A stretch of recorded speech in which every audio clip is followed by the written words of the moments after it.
I'm Michael Fox, and this is the Prospector News Podcast. And joining me, I have the president and CEO of MTB Metals, Lawrence Roulston. Welcome, Lawrence. Great to be here, Michael. We've got an exciting story, and I'm really happy to share it. Yes, I'm happy to have you. We've been trying to get you to come on for quite a while now, and it's good that the planets finally aligned for us to do so.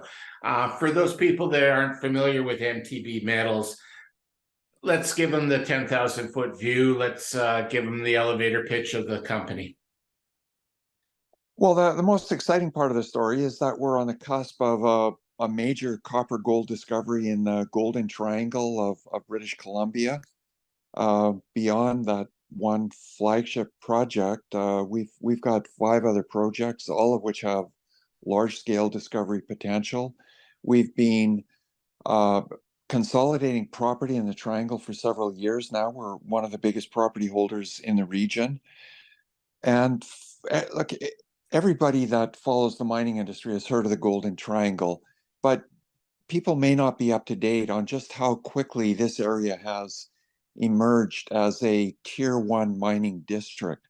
Over the last 3 years, the major mining companies have invested $5 billion in this region. There's 2 mines now in production, another one set to begin production, and the majors that aren't already in the region are clamoring to find a way to get in.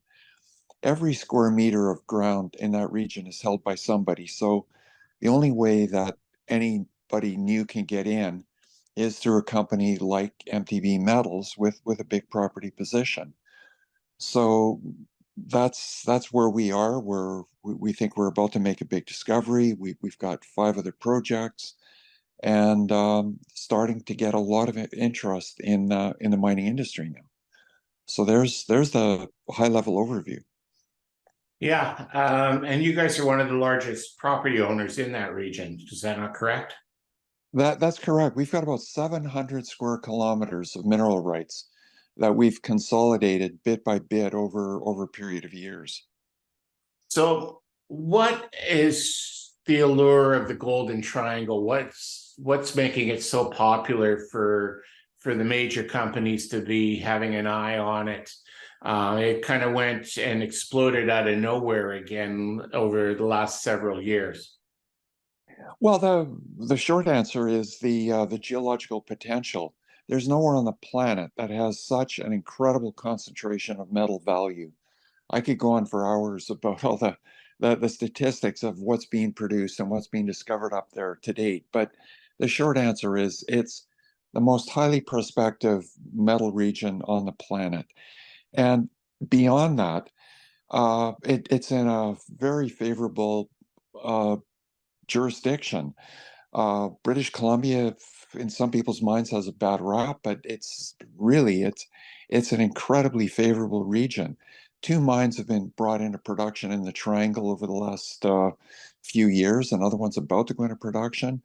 Permitting is simple, straightforward, great relations with First Nations, and all the infrastructure, cheap hydropower right through the region. There's road access into and around the region, a deep water port. So not surprisingly, and especially given what's happening in mining areas in other parts of the world where there's been a lot of expropriation through taxation and deals going sideways and community unrest. So the majors are really looking to get involved in tier 1 jurisdictions, and this is now a tier 1 jurisdiction and highly prospective and very favorable from every perspective. Yeah, and you mentioned the First Nations, both the Talton and the Skeena are excellent partners to be working with. They're both pro-development, and they understand that the roads through prosperity is going to go through their territories. Well, absolutely. They've taken the position of becoming partners with the mining industry. So they've established drilling companies and catering companies and pad building companies. And so we are, like other companies in the region, doing everything we can to foster the local businesses, and in particular the indigenous businesses. So we've got great relations. We get a lot of support. When we apply for permits, we get permits. It's a great place to be operating. The interesting thing that grabs my attention is the emphasis on copper that you have with your properties. The region itself is known for its gold and its silver deposits, but there's a lot of copper up there as well. How does the copper enter into the equation, and what's that going to mean for your company and companies in general in the Golden Triangle, given that we're looking for more copper in the world? Well, and that's a very good point. The mining industry is definitely looking for more copper deposits. Even the major gold companies have now indicated that they want to produce more copper. And look, the most of the big deposits in the Golden Triangle are porphyry copper deposits.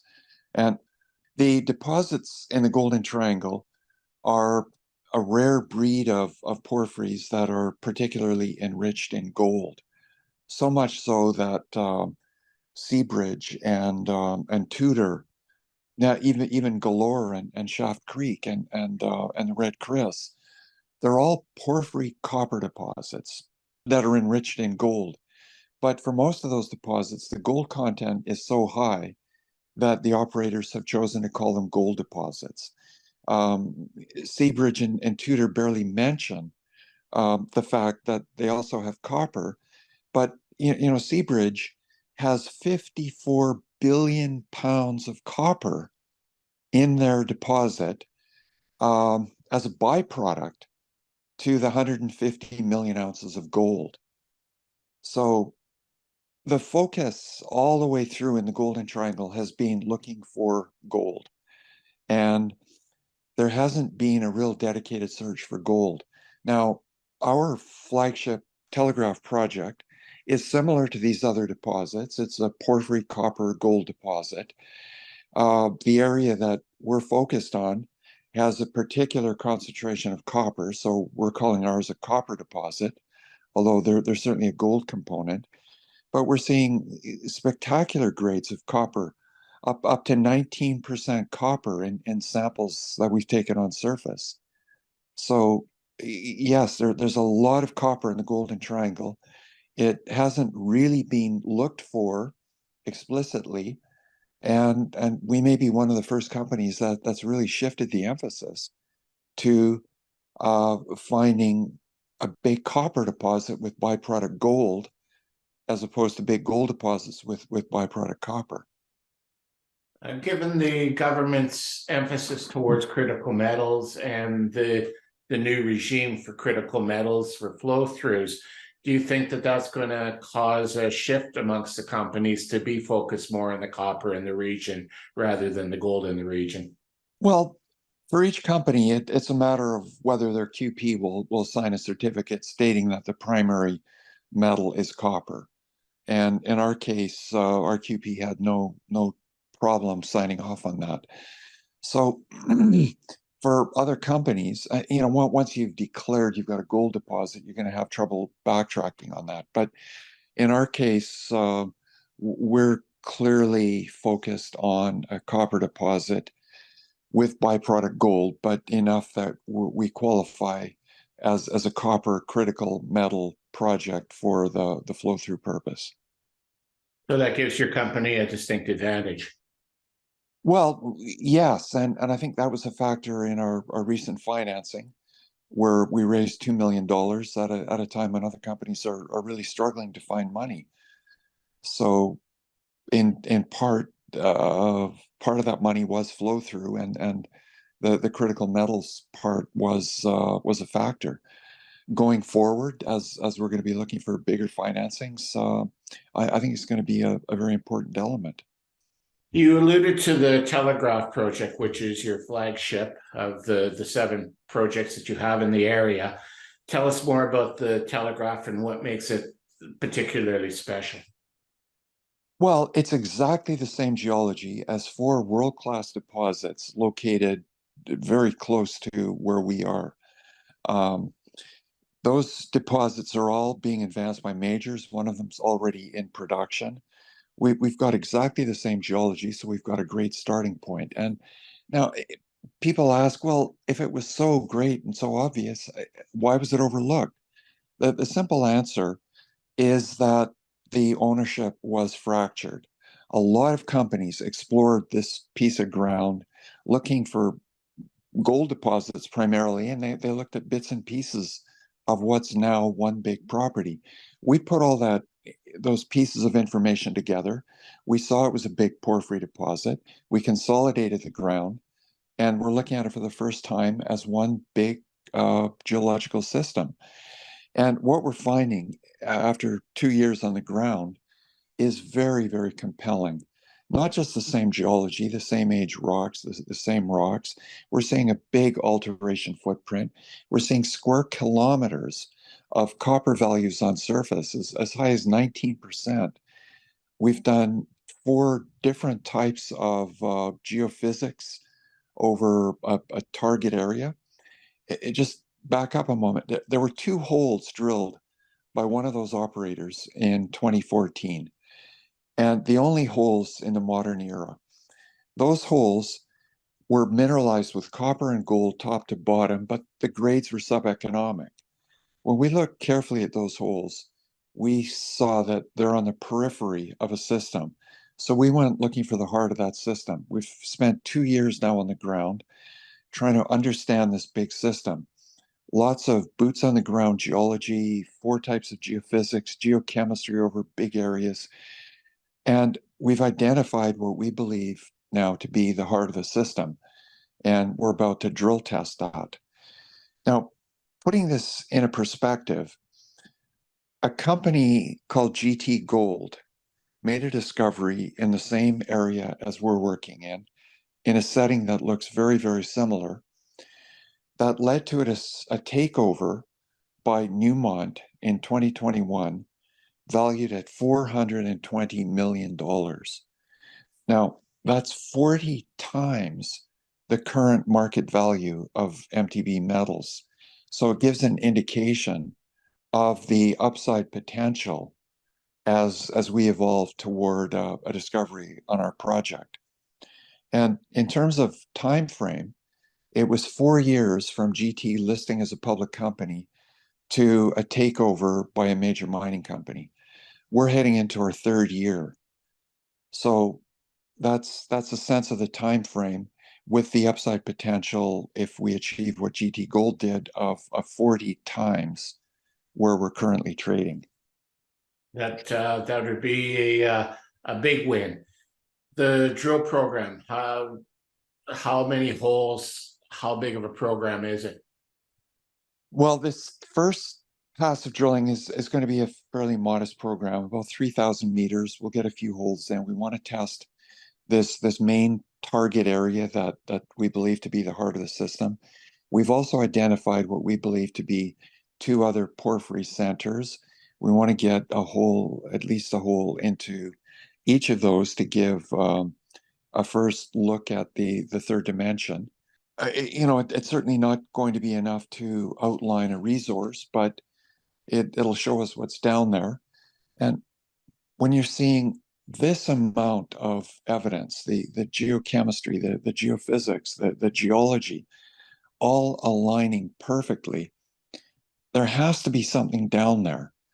And as much as I really hope we're going to hit the bullseye with these first few holes, I can't guarantee that, but we're certainly going to get a lot of very valuable information that's going to provide a lot of guidance heading into a second phase drill program on this project. And that phase would occur next year at some juncture, I assume.